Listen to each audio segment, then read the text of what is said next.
وخير الهدي هدي محمد صلى الله عليه وسلم وشر الأمور محدثاتها ألا وإن كل محدثة بدعة وكل بدعة ضلالة وكل ضلالة في النار.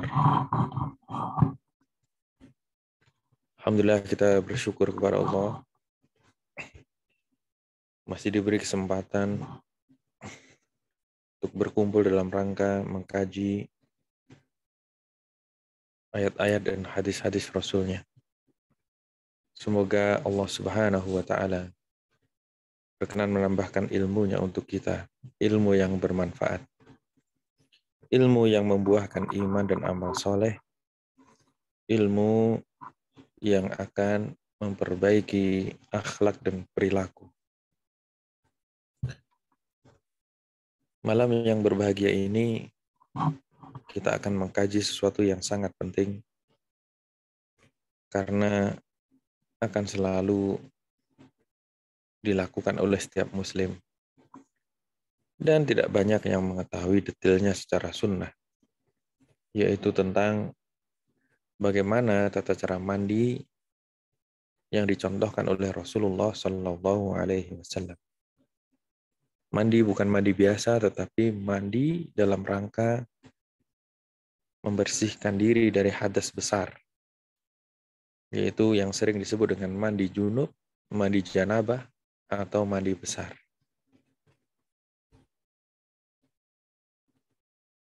Pertemuan yang lalu telah kita baca 2 hadis, maka akan saya ulangi membacanya, dan nanti akan saya tambahkan 1 hadis yang tidak dicantumkan di dalam kitab Mukhtasar ini.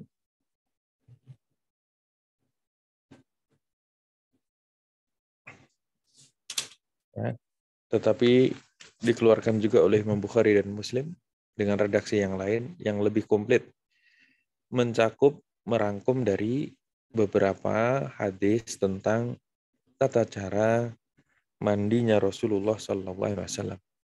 Perlu antum ketahui bahwasannya masalah mandi ini masalah yang banyak sekali perbedaan pendapat di kalangan para ulama, ya, mengenai tata caranya. Karena memang banyak hadis dengan redaksi yang berbeda-beda. Maka nanti kita akan sampaikan mengenai yang wajib dan yang sunnah dari mandi besar ini. Apa saja yang wajib dan apa saja yang sunnah. Baik. Yang pertama kita akan bacakan dulu hadis dari Ibunda Aisyah radhiyallahu anha, istri Nabi sallallahu alaihi wasallam. Aisyah radhiyallahu anha berkata, "Anan nabiyya kana idza igtasala minal janabati bada'a faghsala yadayhi." Sesungguhnya Nabi sallallahu alaihi wasallam apabila beliau mandi, yaitu mandi junub, maka beliau mencuci kedua tangannya. Tsumma yatawaddau kama yatawaddau lis-salati. Kemudian beliau berwudu sebagaimana beliau berwudu untuk salat. Tsumma yudkhilu asabi'ahu. Kemudian beliau memasukkan jari-jarinya fil ma'i ke dalam air, fayukhallilu biha usula sya'rihi. Kemudian beliau menyelang-nyelingi pangkal rambutnya, pangkal tumbuh rambut.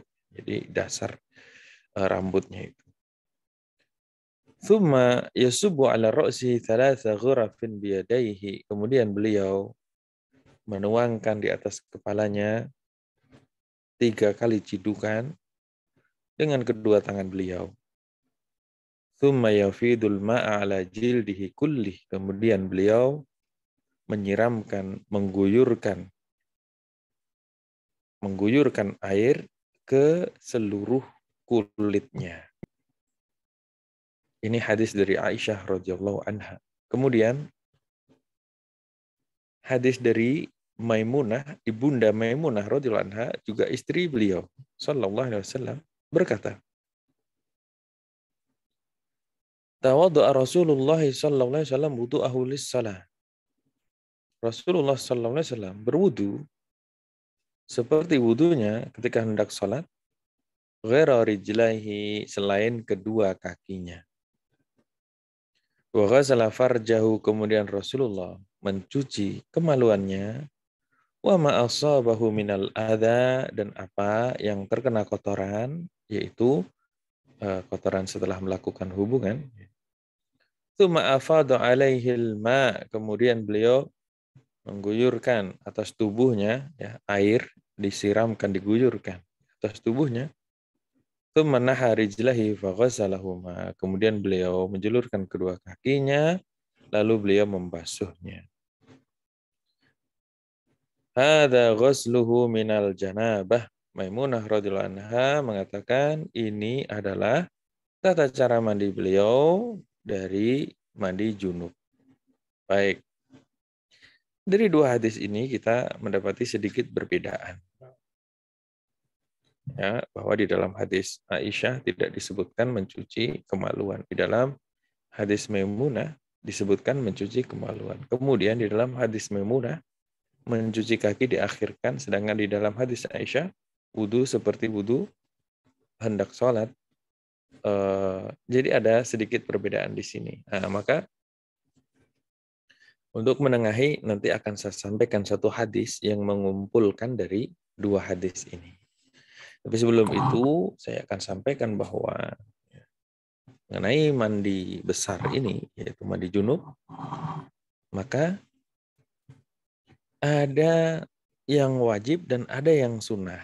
Ya, seperti tadi yang saya sampaikan, ada yang sekedar dibolehkan saja, dengan hal itu sudah dianggap mandi, sudah dianggap bersuci, dan ada hal-hal yang sunnah. Ya.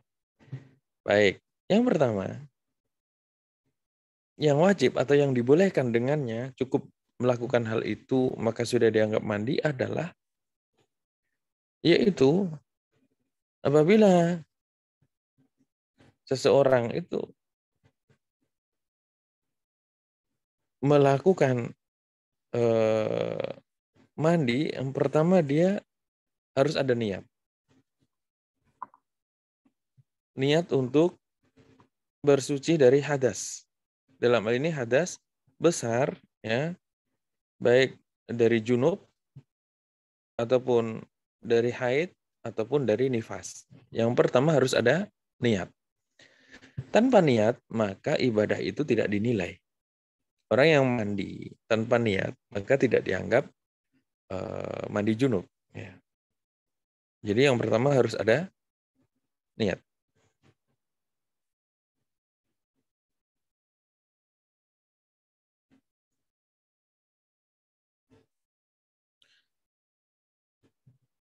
Niat untuk membersihkan hadas dari tadi, yang termasuk hadas besar itu junub, entah itu keluar mani itu dengan cara berhubungan atau dengan cara yang lain, ya, ataupun hanya sekedar melalui mimpi.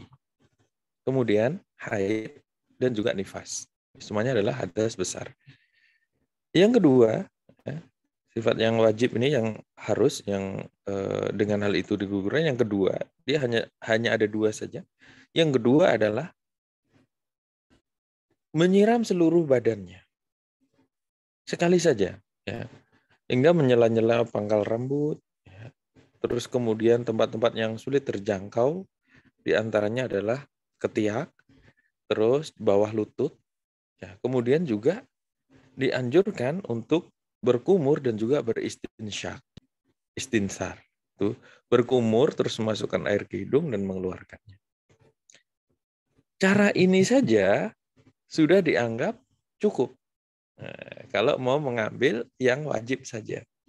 Di sini dijelaskan oleh Syekh Muhammad bin Shalih Al-Utsaimin rahimahullah di dalam kitab Asy-Syarhul Mumti', ya, bahwa menurut beliau hal ini sudah cukup berdasarkan dalil wa in kuntum junuban fattahharu. Al-Maidah ayat 6. Dan apabila kamu dalam kondisi junub maka bersucilah. Di situ Allah tidak menyebutkan sesuatu tentang bagaimananya. Yang penting bersuci saja. Maka menurut beliau siapa yang mengguyur seluruh badannya dengan air, maka sudah cukup dia bersuci. Di dalam kitab Umdatul Fiqhi, yaitu kitab fikih madhab Hambali, bahkan disebutkan orang boleh mengguyur seluruh tubuhnya, atau ketika ada sungai, orang itu nyebur ke sungai, nyelam, auyan ghamis fi, atau dia menyelam, maka sudah dianggap mandi junub. Nah, ini sifat yang wajib. Wajibnya seperti itu. Namun kita akan membahas yang kedua, yaitu yang sempurna, yang sunnah, ya. Berdasarkan hadis-hadis tadi, hadis dari Aisyah radhiyallahu anha dan juga Maimunah radhiyallahu anha, maka ada sifat mandi yang sempurna. Bagaimana sifat mandi yang sempurna ini? Maka perhatikan. Yang pertama harus ada niat. Nah, tetap harus ada niat. Tanpa niat maka tidak dianggap mandi besar. Makanya Syekh Utsaimin rahimahullah ketika ditanya orang yang mandi mengguyur seluruh tubuhnya, menyiram, apakah sudah dianggap bersuci? Kalau tidak niat maka tidak dianggap bersuci, hanya mandi biasa saja. Maka yang pertama di sini harus ada niat. Yang kedua, cara mandinya itu, maka saya akan ambil dari hadis Aisyah radhiyallahu anha, ya. Beliau radhiyallahu anha berkata, "Kana Rasulullah sallallahu alaihi wasallam idza igtasala minal janabati." Adalah Rasulullah sallallahu alaihi wasallam apabila beliau mandi junub, ia bada'u, maka beliau memulai fayaghsilu yadaihi. Beliau mencuci kedua tangannya. Tsumma yufrigu biyaminihi ala shimalihi. Kemudian beliau menuangkan dengan tangan kanannya kepada tangan kirinya. Fayaghsilu farjahu. Kemudian mencuci kemaluannya. Ingat, ya. Pertama tadi mencuci tangan. Kemudian menuangkan dengan tangan kanan kepada tangan kiri. Mencuci kemaluannya. Tsumma yatawadda' wudu'ahu lis-shalah. Kemudian beliau berwudu sebagaimana wudunya ketika hendak sholat. Tsumma ya'khudhul ma'a fa yudkhilu asabi'ahu fi usuli sya'ri. Kemudian beliau mengambil air lalu memasukkan jari-jarinya, ya, di pangkal tumbuhnya rambut. Hatta idza ra'an qad istabra'a hafana ala ra'si salas hafanat. Tadi memasukkan air ke tangan, menyela-nyela rambut, ya, pangkal tumbuhnya rambut, ya. Apabila sudah tersentuh air semua pangkal tumbuhnya rambut, maka beliau kemudian menuangkan air di atas kepalanya 3 kali. Menyiram kepalanya 3 kali. Tsumma afadha ala sa'iri jasadihi. Kemudian beliau mengguyurkan kepada seluruh tubuhnya. Sekujur tubuhnya disiram semuanya. Tsumma ghassala rijlaihi. Kemudian mencuci kedua kakinya. Nah, ini yang lebih komplit, yang lebih pas hadis dari Aisyah radhiyallahu anha yang dikeluarkan oleh Imam Bukhari dan Muslim. Coba perhatikan urutannya, ada 7 langkah. Silakan dicatat 7 langkah dari hadis Aisyah ini. Yang pertama adalah mencuci kedua tangan. Mencuci kedua tangan tentu diawali dari yang kanan.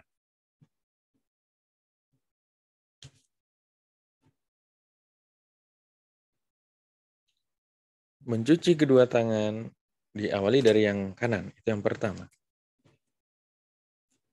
Kemudian yang kedua.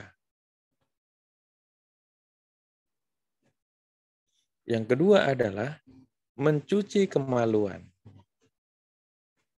Dengan cara menuangkan air, ya, dengan tangan kanan dituangkan ke tangan kiri, dan dicuci dengan tangan kiri.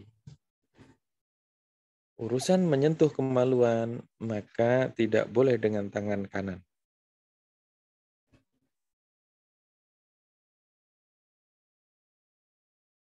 Jadi Rasulullah tidak menyentuh kemaluannya dengan tangan kanan. Maka di sini ketika mencuci kemaluan, ya, tangan kanan menuangkan air, lalu tangan kiri yang mencuci kemaluan.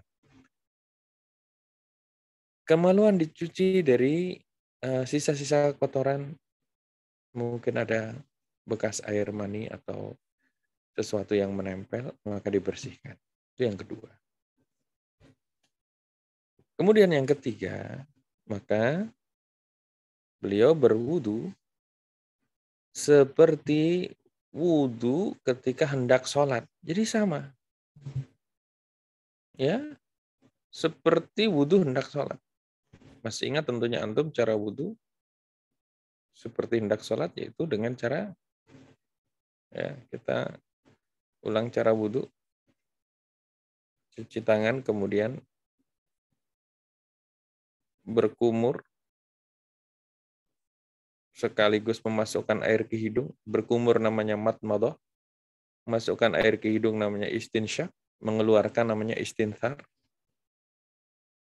Kemudian mencuci wajah, membasuh wajah semuanya. Lalu mencuci kedua tangan diawali dengan yang kanan, kemudian yang kiri. Kemudian mengusap rambut, diawali dari depan kepala, kemudian ke belakang, lalu dikembalikan ke depan lagi. Jari telunjuk memegang bagian dalam telinga, ibu jari memegang bagian luar. Begini. Setelah itu maka kemudian mencuci kaki. Nah, khusus mencuci kaki, ketika kita menggabungkan dua hadis dari Aisyah dan Maimunah, maka mencuci kaki diakhirkan. Mencuci kaki, khusus bagian mencuci kaki diakhirkan mengambil hadis Maimunah radhiyallahu anha. Baik. Ini langkah yang ketiga, berwudu seperti wudu ketika hendak sholat. Kemudian langkah yang keempat, memasukkan tangan, jari-jari ke dalam air, lalu menyela-nyela rambut, khususnya pangkal tumbuhnya rambut. Semuanya. Jika sudah yakin, tercapai semua, maka langkah yang kelima, ya, langkah yang kelima adalah menuangkan air ke kepala 3 kali. Menyiram kepala 3 kali. Langkah yang ke-5. Kemudian yang ke-6, langkah yang ke-6, maka menyiram seluruh tubuh, ya, diawali dari bagian yang kanan, kemudian yang kiri, seluruhnya. Termasuk misalnya di ketiak, atau di lipatan-lipatan, maaf ya, mungkin di selangkangan, mungkin di bawah lutut. Ya, termasuk orang kalau mandinya mungkin dalam keadaan duduk, ya, semuanya harus terjangkau ya. Harus tersentuh air. Itu yang ke-6. Nah, ketika yang ke-6 ini menyiram seluruh tubuh, dipastikan seluruh tubuh terkena air. Dan disunahkan untuk menggosoknya. Itu menggosoknya itu jadi seperti memijitnya. Jadi benar-benar maksudnya membersihkannya, seluruh tubuhnya yang terjangkau. Demikian, kemudian langkah yang terakhir, ketika sudah selesai menyiram seluruh tubuh dengan menggosok-gosoknya, maka yang ke-7 adalah mencuci kaki. Mencuci kaki diawali dengan yang kanan, sebagaimana mencuci kaki ketika wudhu, yaitu dengan tangan